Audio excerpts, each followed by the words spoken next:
इस वीडियो और एडवोकेट सुबोध गुप्ता के चैनल का उद्देश्य समाज में कानून की जागृति पैदा करना है। यह वीडियो ना तो कोई विज्ञापन है और न ही प्रत्यक्ष या अप्रत्यक्ष रूप से कोई आमंत्रण। वीडियो में कही गई बात कानूनी सलाह नहीं है और न ही एडवोकेट सुबोध गुप्ता इसकी पूर्ण सत्यता और प्रामाणिकता का दावा करते हैं। यह वीडियो अगर शिक्षाप्रद लगे तो लाइक, सब्सक्राइब और शेयर करना मत भूलें। जय हिंद। और आज इस वीडियो में मैं आपको कुछ इम्पोर्टेंट प्रोविजंस बताऊंगा कानूनी, जो कि सीनियर सिटीजन्स के फेवर में है। The maintenance and welfare of parents and senior citizens act 2007 इस समय मेरे हाथ में है। द मेंटेनेंस यानी मेंटेनेंस के बारे में बात करता है ये पेरेंट्स और सीनियर सिटीजन्स के, और वेलफेयर के बारे में बात करता है।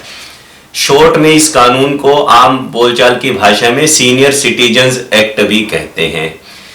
इस एक्ट का जो उद्देश्य है वो यही है कि जो पेरेंट्स हैं और जो सीनियर सिटीजन हैं जिनकी उम्र 60 साल से ऊपर है, उनके मेंटेनेंस के लिए प्रोविजंस बनाए जाएं, उनके कल्याण के लिए प्रोविजंस बनाए जाएं और बुढ़ापे में उन्हें दर दर की ठोकरें ना खानी पड़े।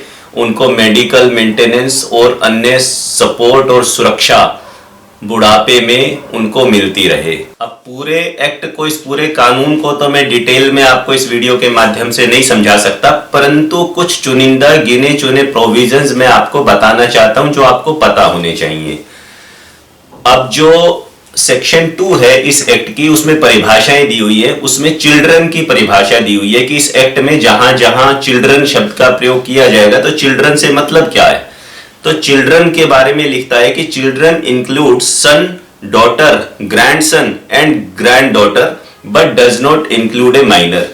यानी बच्चों में बेटा बेटी के साथ साथ पोता पोती भी आ जाएंगे, परंतु माइनर चिल्ड्रन की परिभाषा में नहीं आएंगे। इसी तरह जो दूसरी इंपॉर्टेंट परिभाषा है वो है मेंटेनेंस। कि मेंटेनेंस शब्द का क्या मतलब है, कि इस एक्ट में कहा गया भी मेंटेनेंस करना है पेरेंट्स का, सीनियर सिटीजन्स का। मेंटेनेंस शब्द में क्या क्या शामिल है?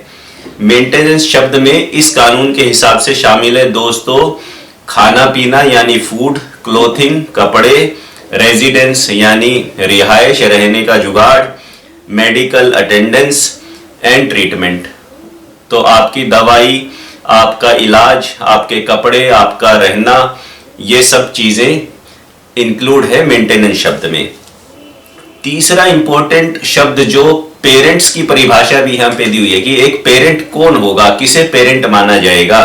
तो पेरेंट का मतलब सरल भाषा में तो हमें पता ही कि माता या पिता को हम पेरेंट कहते हैं, भाई हमारे अभिभावक हैं, माता है, पिता है। परंतु ये परिभाषा कहती है कानूनन रूप से पेरेंट मीन्स फादर और मदर, पिता या माता, वेदर चाहे वो बायोलॉजिकल हो यानी कि किसी की संतान उसी की है तो वो बायोलॉजिकल पेरेंट हुआ, या अडॉप्टिव हो, गोद वाला हो, या स्टेप फादर हो, या सौतेला पिता हो, या स्टेप मदर हो, सौतेली माता हो। As the case may be, whether और नॉट द फादर और the mother is a senior citizen. चाहे वो फादर और मदर सीनियर सिटीजन हैं या नहीं हैं, ये सब पेरेंट की परिभाषा में आएंगे। नेक्स्ट इंपॉर्टेंट समझने वाली चीज ये है कि प्रॉपर्टी का मतलब क्या है। इस एक्ट में जहां जहां ये लिखा गया कि भाई प्रॉपर्टी का जिक्र किया गया है, उस प्रॉपर्टी में हर प्रकार की चल और अचल संपत्ति आ जाएगी, और उसमें एंसेस्ट्रल प्रॉपर्टी भी आ जाएगी और सेल्फ एक्वायर्ड प्रॉपर्टी भी आ जाएगी। अब इस एक्ट के तहत आप जहां पे भी रहते हैं वहां आप पता करेंगे तो शायद जो SDM होते हैं, सब डिविजनल मजिस्ट्रेट, वहां पे उनको एक मेंटेनेंस ट्राइब्यूनल के रूप में स्थापित कर रखा हुआ है। SDM के पास आप एप्लीकेशन लगा सकते हैं।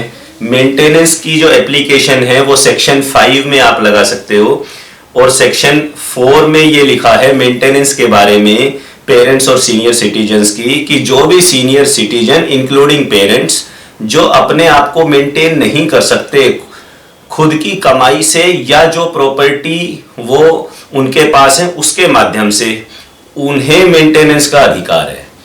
तो यदि सीनियर सिटीजन है या पेरेंट्स है, वो खुद ही पेंशन कमा रहे हैं, खुद ही उनका दुकान है, खुद ही मकान है, उसे किराया आ रहा है, तो ठीक है, तो मेंटेनेंस की एप्लीकेशन सेक्शन 5 में नहीं लगेगी। परंतु यदि वो ऐसा कर पाने में असमर्थ हैं तो सेक्शन 4 के तहत वो मेंटेनेंस के अधिकारी होंगे और सेक्शन 5 में वो मेंटेनेंस की एप्लीकेशन लगा सकते हैं। चलिए दोस्तों, अब नेक्स्ट सेक्शन की बात करता हूँ। नेक्स्ट सेक्शन बहुत जो महत्वपूर्ण सेक्शन है वो है सेक्शन 23 इस एक्ट की, जो कि कहती है transfer of property to be void in certain circumstances, कि यदि सीनियर सिटीजन ने अगर ट्रांसफर कर दी अपनी प्रॉपर्टी, कोई भी प्रॉपर्टी अपनी ट्रांसफर कर दी गिफ्ट के माध्यम से या अदरवाइज, चाहे तो आपने गिफ्ट कर दी या बेच दी या रिलिंक्विशमेंट डीड बना दी, कैसे भी ट्रांसफर कर दी, और उसमें अगर ये कंडीशन डाली थी कि हाँ भाई ये ट्रांसफर मैं इसलिए कर रहा हूं कि जिसके फेवर में, बच्चे के फेवर में मैं ट्रांसफर कर रहा हूं या कर रही हूं, तो वो मेरा ख्याल रखेगा, मुझे मेंटेन करेगा, तो बेसिक सुख सुविधाओं का मेरा ध्यान रखेगा। और अगर उसने ऐसा नहीं किया तो इस ट्रांसफर को, इस गिफ्ट डीड को, इस सेल डीड को, इस रिलिंक्विशमेंट डीड को, रिलीज डीड को कोर्ट से नल एंड वाइड, ट्राइब्यूनल से नल एंड वाइड डिक्लेयर करवाया जा सकता है। अब ये जो सेक्शन है 23, इस सेक्शन को लेके, इस सेक्शन से हमें ये जितनी सुनने में सरल है उतनी सरल प्रैक्टिकल लाइफ में होती नहीं है। और एक जजमेंट है ऑनरेबल सुप्रीम कोर्ट का, जो कि आया था 6 दिसंबर 2022 को, सुदेश छिकारा वर्सेस रमती देवी। इस जजमेंट के पैरा नंबर 12 में ऑनरेबल सुप्रीम कोर्ट ने कहा है कि सेक्शन 23 असल में दो तरह की कंडीशंस लगाती है कि जब कोई सीनियर सिटीजन अपनी प्रॉपर्टी ट्रांसफर कर रहा है तो उस समय ये सेक्शन 23 के हिसाब से the transfer must have been made subject to the condition that the transferee shall provide the basic amenities and basic physical needs to the transferor. यानी कि जिस समय आप अपनी प्रॉपर्टी ट्रांसफर कर रहे हो गिफ्ट डीड या सेल डीड में, उसमें ये कंडीशन लिखी होनी चाहिए ड्राफ्ट के अंदर। ये नहीं कि नॉर्मल सेल डीड का ड्राफ्ट आप तहसील में गए बना दिया, नॉर्मल गिफ्ट डीड का ड्राफ्ट जो था कि मैं प्यार मोहब्बत में अपनी प्रॉपर्टीज को गिफ्ट कर रहा हूं, कर दो, कैसे भी करना है तो कर दो, पहली बात तो करो ही मत, लेकिन करना पड़ रहा है कुछ सर्कमस्टांसेस है कर दो, परंतु उसके अंदर ये कंडीशन लिखी होनी चाहिए सब्जेक्ट टू द कंडीशन। क्या कंडीशन लिखी होनी चाहिए? यही कंडीशन कि मैं जो ट्रांसफरर हूं, मैं जो इस प्रॉपर्टी को ट्रांसफर कर रहा हूं ट्रांसफररी के नाम पे, तो जिसके नाम पे प्रॉपर्टी को मैं गिफ्ट डीड या सेल डीड से या रिलीज डीड से ट्रांसफर कर रहा हूं, वह मेरी बेसिक सुख सुविधाओं का और मेरी जो भौतिक आवश्यकताएं हैं उनका ख्याल रखेगा, इसी कंडीशन पे ट्रांसफर कर रहा हूं, ऐसा उसके अंदर लिखा होना चाहिए।